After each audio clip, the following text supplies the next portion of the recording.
একটু আগেই আপনারা দেখেছেন সরকারের সঙ্গে সাধারণ মানুষ কোনো মধ্যস্থতাকারী ছাড়া কিভাবে সংযোগ সাধন করবেন তারও একটা ব্যবস্থাপনা আজকে আমরা উদ্ঘাটন করলাম বা করতে চলেছি। নতুন নাম্বারও আপনাদের কাছে দেওয়া হয়েছে, আরো ব্যাপকভাবে এই নাম্বারের প্রচার আমরা করব। উল্লেখযোগ্য এটাই যেটা মাননীয় মন্ত্রী অগ্নিমিত্রা পাল মহোদয়, মাননীয় মুখ্য সচিব মনোজ আগরওয়াল মহোদয় বলেছেন যে অন্নপূর্ণা যোজনা, এখানে আমরা নতুন করে ফর্ম দিয়ে নথিভুক্ত করার কাজ শুরু করেছি। তার কারণ আমরা এসআইআর এর পরবর্তী সময়ে দেখেছি যাদের নাম ভোটার তালিকা থেকে স্থায়ীভাবে বাদ গেছে এমন লক্ষ লক্ষ ভোটার তালিকায় নাম না থাকা ব্যক্তিগণ বিগত সরকারের লক্ষ্মী ভান্ডার সহ নানা সামাজিক প্রকল্প কেন্দ্র এবং রাজ্যের সুযোগ পাচ্ছিলেন। এবং আমরা যারা সচেতন নাগরিক, আইন মানা মানুষ, দেশের সংবিধান, আইন, সরকারি অর্থের সঠিক প্রয়োগ আমরা আশা করি এবং এটাই আমাদের দেশের আইন। আমরা কেউ চাইব না যে একজন অভারতীয় তার অ্যাকাউন্টে সরকারের অর্থ প্রবেশ করুক। এক্ষেত্রে খুব পরিষ্কারভাবে বলে রাখা দরকার আছে, যাদের বিচারাধীন ছিল এবং পরবর্তীকালে তারা ট্রাইব্যুনালে আবেদন করেছেন তাদেরকে আমরা স্থায়ীভাবে ভোটার তালিকা থেকে নাম বাদ গেছে এই পর্যায়ে ধরছি না। বাংলাদেশ থেকে ধর্মীয় উৎপীড়নের কারণে যে হিন্দু শরণার্থীরা প্রাণ বাঁচাতে পশ্চিমবঙ্গে এসেছেন, যারা 1,21,000 সিএ তে আবেদন করেছেন, যাদের মধ্যে 19,000 সার্টিফিকেট পেয়েছেন, আরো যারা সিএ তে আবেদন করার উপযুক্ত আছেন তাদেরকেও স্থায়ীভাবে নাম বাতিল তালিকায় আমরা ধরছি না। এর বাইরে যারা রয়েছেন অভারতীয়, অবৈধ অনুপ্রবেশকারী, বয়স বাড়িয়ে বয়স কমিয়ে অথবা মহিলাদের জন্য অর্থনৈতিক সুরক্ষা স্কিমকে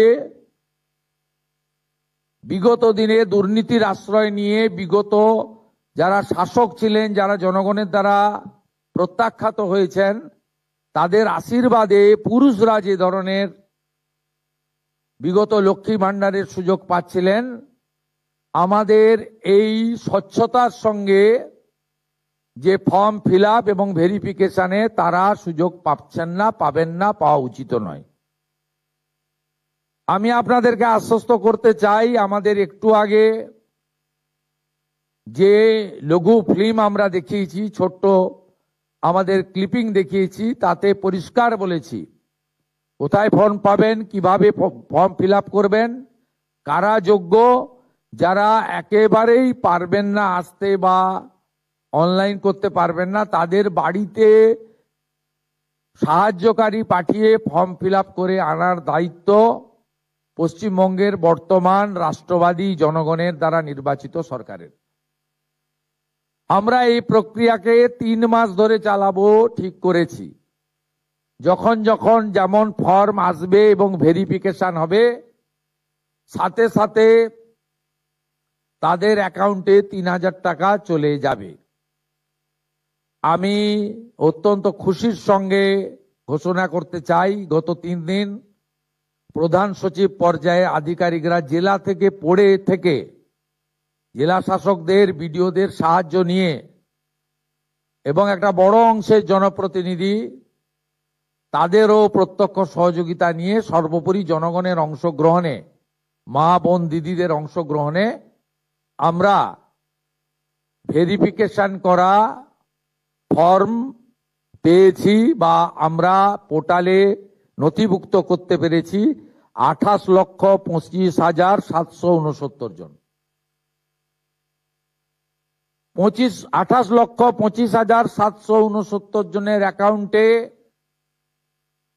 প্রধানমন্ত্রী নরেন্দ্র মোদীজির গ্যারেন্টি স্কিম ডবল ইঞ্জিন সরকার আপনাদের অ্যাকাউন্টে ট্রান্সফার করলো। আপনাদের সামনে আরো অনেক দিন সুযোগ থাকবে।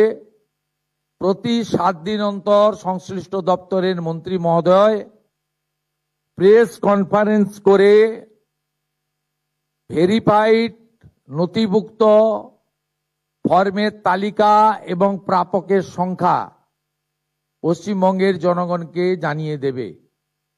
আলটিমেটলি নথিভুক্তকরণ করার যাচাইয়ের কাজ শেষ হওয়ার পরে বিগত সরকারের যে কর্মসূচি সেই কর্মসূচি সমাপ্ত হয়ে যাবে এবং ফাইনালি অন্নপূর্ণা যোজনাতে আপনারা নথিভুক্ত হবেন।